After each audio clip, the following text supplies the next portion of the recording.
So it has come to pass. The world that we knew in 2019 has ceased to exist.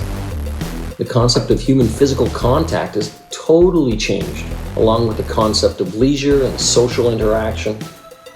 Even the usually complex issue of personal space, which varies from country to country and culture to culture. It's been simplified to a point of mindless clarity. 2 meters, 6 feet apart.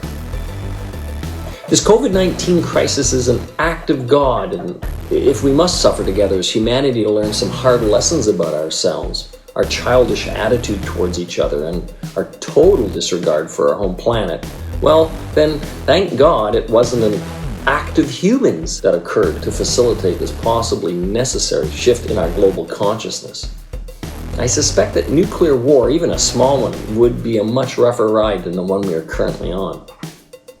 Like most other Canadians, I'm doing my part to flatten the curve, to minimize the possible horrific consequences of too many of us getting sick too fast, a situation our doctors and healthcare people, well, they would not be able to keep up with.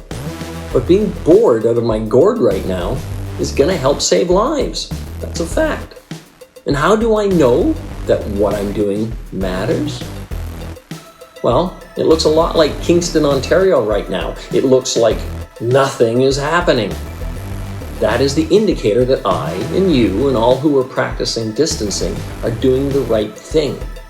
That is what a win looks like. Nothing happens. That is what success currently looks like. Up ahead, it might actually appear like we did all this distancing for nothing. Part of my brain wants to go there.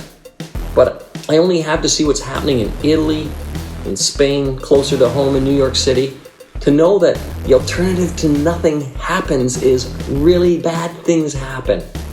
Again, I need to constantly remind myself that sitting at home seems like such a passive way to win a war. But it is warrior work nonetheless. For me, staying as best I can in the present moment helps. What do I want to do right now? And don't get me wrong, I slip up. With this really busy brain of mine, I can easily slide down into that future playground of horrors so fast, so dramatically.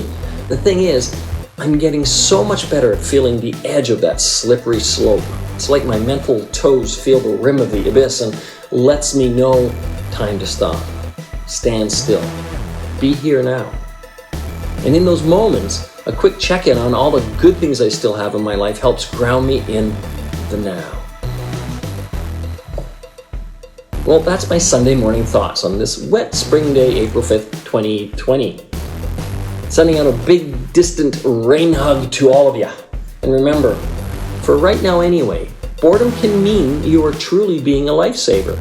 And for now, we must find our way to be okay with that.